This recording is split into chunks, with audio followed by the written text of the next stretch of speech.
Hello friends, welcome to Komali RK YouTube channel. ఎలా ఉన్నారండి అందరూ? మీరందరూ బాగుండాలని మనస్ఫూర్తిగా భగవంతుణ్ణి కోరుకుంటున్నాను. ఈరోజు నేను మీకు చింతపండు పులిహోర చాలా రుచికరంగా, ఈజీగా, ఫాస్ట్గా ఎప్పుడు నేను చేసే విధానాన్ని నేను మీకు ఈరోజు చూపించబోతున్నాను. రండి వీడియోలోకి వెళ్ళిపోదాం. ముందుగా స్టవ్ వెలిగించి కళాయి పెట్టి కళాయి వేడెక్కిన వెంటనే 50 ml వరకు ఆయిల్ యాడ్ చేస్తున్నాను. ఆయిల్ కాగిన వెంటనే 1/2 టేబుల్ స్పూన్ ఆవాలు వేసి అవి చిటపటమనగానే 4 to 5 టేబుల్ స్పూన్స్ పల్లీలు ఇందులో యాడ్ చేస్తున్నాను. పల్లీలు కొంచెం కలర్ మారేంత వరకు వేయించాలి.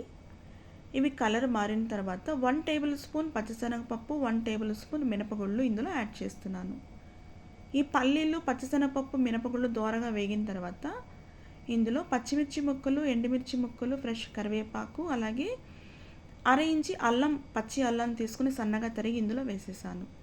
ఇవి వేగిన వెంటనే ముందుగా నేను 50 గ్రాముల చింతపండు తీసుకుని శుభ్రంగా కడిగేసి నానబెట్టి చింతపండు గుజ్జు రెడీ చేసి పక్కన పెట్టాను. ఇప్పుడు ఈ తాలింపులో యాడ్ చేసేసాను. ఇంకా రుచికి సరిపడా సాల్ట్, 1/2 టేబుల్ స్పూన్ పసుపు, అలాగే 1 టేబుల్ స్పూన్ బెల్లం తరుగు ఇందులో యాడ్ చేస్తున్నాను. ఇదే టైంలో ఇంగువ కూడా వేయచ్చండి. ఇంగువ ఫ్లేవర్ నాకు ఇష్టం ఉండదు కాబట్టి నేను యాడ్ చేయట్లేదు. మీకు కావాలంటే ఇంగువ కూడా యాడ్ చేసుకోవచ్చు ఈ టైంలో. ఈ చింతపండు గుజ్జు ఉడికినంతసేపు బాగా చింది పడుతుందండి. అందుకే మధ్య మధ్యలో తిప్పుతూ నేను మూతతో కవర్ చేసి పెట్టేస్తాను ఉడికినంతసేపు.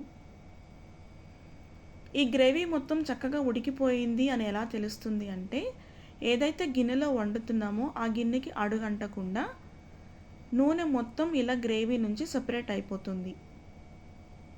ఇలా ఆయిల్ సపరేట్ అయినప్పుడు ఈ గ్రేవీ మొత్తం పచ్చివాసన లేకుండా ఉడికిపోయిందని అర్థం. అంతే, స్టవ్ ఆఫ్ చేస్తున్నాను. ముందుగా నేను 1/2 kg రైస్ పొడి పొడిగా ఇలా అన్నం వండేసి పక్కన పెట్టేశాను.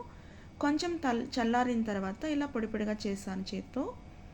ఇప్పుడు ముందుగా ఉడికించిన పులిహోర గుజ్జు ఇందులో వేసి గరిటెతో ఒకసారి తిప్పేస్తున్నాను. అన్నం వేడిగా ఉండగానే ఈ గ్రేవీ మొత్తం వేసి కలపాలండి. అప్పుడే బాగా అన్నానికి పడుతుంది. ఇప్పుడు గరిటె పక్కన పెట్టేసి ఇప్పుడు చేత్తో నేను ఈ అన్నాన్ని కలుపుతున్నాను.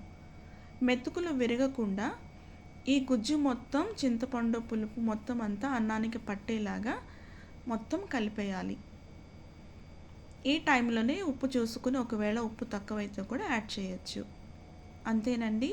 నేనైతే ఎప్పుడు పులిహోర ఇలా ప్రిపేర్ చేస్తాను. మా అమ్మ దగ్గర నేర్చుకున్నాను ఇది. చాలా బాగుంటుందండి. చాలా చాలా రుచిగా ఉంటుంది. ప్రయాణాల్లోకి అయితే చాలా బాగుంటుంది పులిహోర. మీకు నచ్చితే తప్పకుండా ట్రై చేయండి. Thanks for watching.